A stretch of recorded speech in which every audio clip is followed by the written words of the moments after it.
弟兄姐妹平安，今天我们要来读马可福音8章11到26节，提防酵母的作用。15节这样说，耶稣警告他们要谨慎，要提防法利赛人的酵母和希律的酵母。酵母是小小的一点的物质，放在面团里却能够变成非常大，也就是眼睛所看的跟实际上的又有不一样。今天透过3个事件耶稣要来让世人来更认识他，特别是在他的门徒。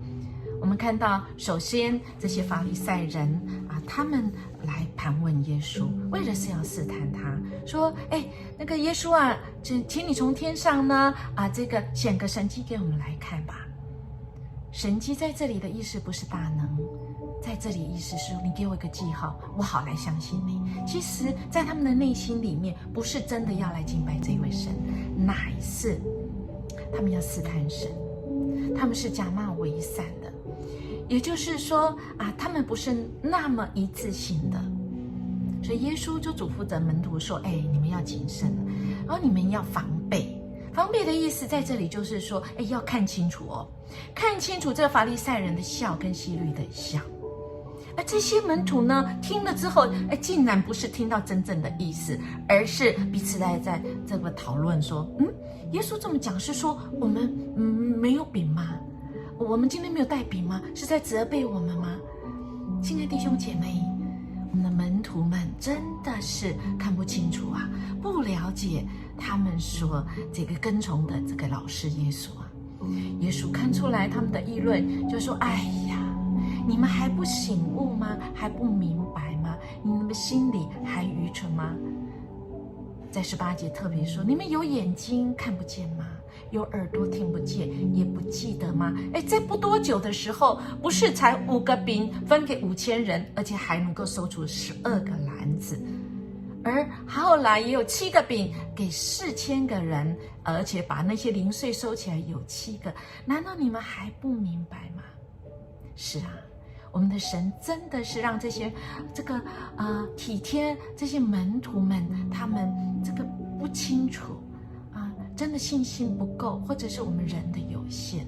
接下来耶稣又行了一个神迹奇事，就是他们被带到伯赛大去，有一个瞎子求耶稣来摸他，耶稣拉着瞎子的手，然后摸他的眼睛，问说：“你看见什么？”瞎子抬头看见人，但是他说不是，他们好像是树木在行走。耶稣又再一次摸他的眼睛，于是他就恢复了，看得一清二楚。亲爱的弟兄姐妹，我们的主就是这样子爱我们。他其实知道这些门徒是要分阶段的，不是我们的主医治瞎子要分阶段，乃是我们的主很清楚的知道我们人的有限。我们人真的是很多的时候，我们经历了神这么多的这个神迹奇事，甚至有这些的这个记号，那我们人不相信，硬着心不相信，像法利赛人一样，就是像法利赛人一样。我们主爱我们，他要我们能够真真实实来认识他。亲爱的弟兄姐妹，愿我们的心被神来更新，心意更新而变化，让我们真正能够认识我们的神。我们一起来祷告。亲爱的上帝，求你赦免我们假冒为善的罪行，求你帮助我们及教会阻隔法利赛人的笑，使弟兄姐妹彼此扶持跟相爱，让我们看得清楚主你福音的大能，而且可以见证主你的名，活出福音的见证。奉主耶稣基督的名求，阿们。亲爱弟兄姐妹，愿我们今天看得清楚主要我们看见的，活出在主里面福音的大能。我们明天见。